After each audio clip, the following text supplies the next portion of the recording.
আমি যে বাড়া মলাম অমানি ওই বুক তো দেখছি সমান কিছু নেই, তাও যতই ঝাঁকাঝাঁকি করিস ও তো খুব একটা মানান দেখা যাচ্ছে না। এই শালা, এই থাম, তুই থাম ভাই, থাম। আমি বুঝলাম সবকিছু ঠিক আছে, রোস্টিং করছি, সব ঠিক আছে, এর আসলে রোস্টিং করা উচিত, কিন্তু ভাই তোর দাঁত দিয়া যে গন্ধ, তোর মুখ দিয়া যে গন্ধ বেরিতেছে দেখতেছ, দাঁত মাজস না কতদিন ধরে, তোর দাঁত দেখে মনে হইতেছে তুই মনে হয় গাঁজা বাবা খেয়ে আসছো সেখানে।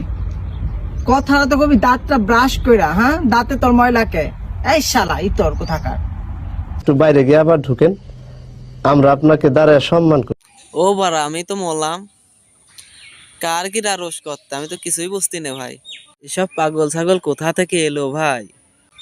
ও যে কামলা করলেও আপনার ও কি, ও তো দেহে মনে আছে শালা ঘু সাফ করে। এই তো মানুষ কাম করি সুইপারের আবার ভাব সুদাস, ভাব বাদ দে, ওই ঘু সাফ করতে তুই সেরে কর, তো ওর পিছনে লাগা লাগবে না। ও দাঁত ঠিকভাবে মাজবেন, তোর দাঁত মাজা নিয়ে টেনশন করা লাগবে না, ভালো হয়ে যা।